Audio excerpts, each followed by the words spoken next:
Greetings, my name is Renton.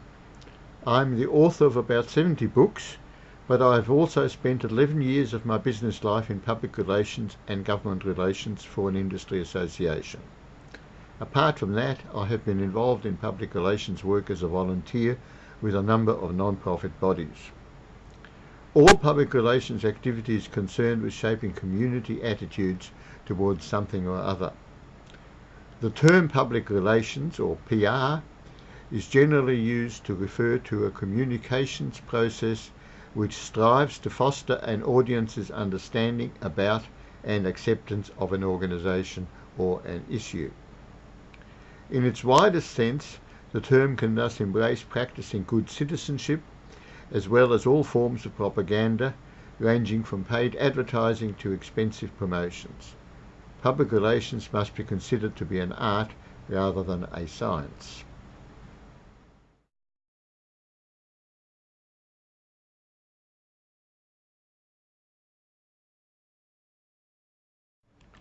A word of caution is called for. It must be emphasised that, while public relations activity can assist a legitimate cause, it can never make a bad product or a bad service seem good. The best way for any company or organisation to be thought of as worthwhile is for it to really be worthwhile.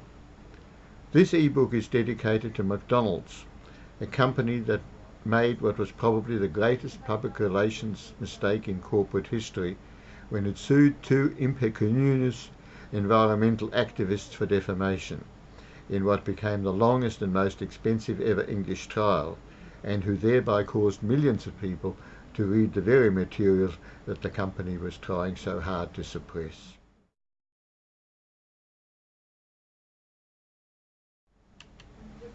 This is a practical book designed both for the business world and for voluntary associations.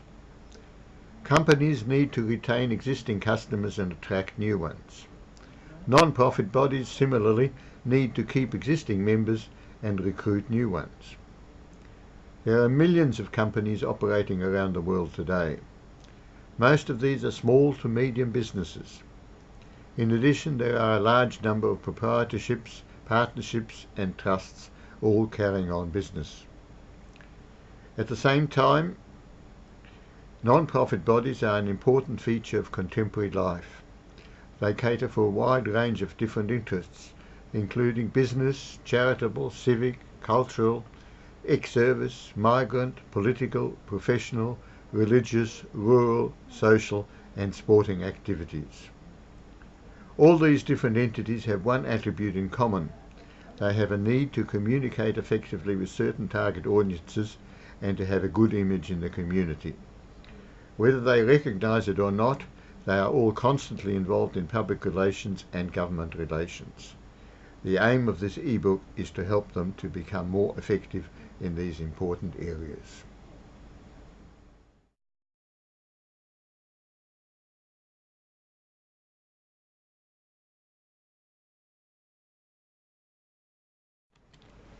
Advances in technology in recent years have changed the way everyone operates. For example, the days when a poorly typed row-knit circular on low-quality paper was acceptable have gone forever. At the same time, the internet has grown rapidly, both in terms of users and in terms of the available information.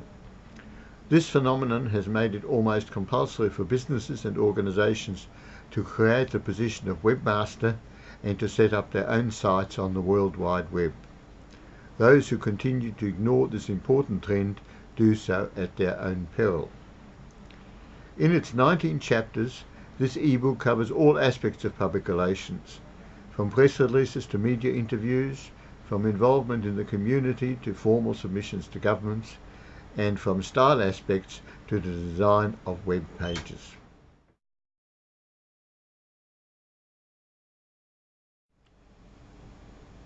A number of case studies are also included.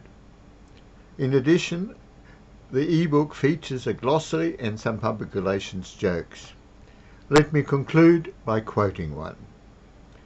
A con man was recently charged with impersonating a public relations consultant. On hearing this, One of his clients remarked, "I should have suspected that something was not quite right. He was always so punctual and polite."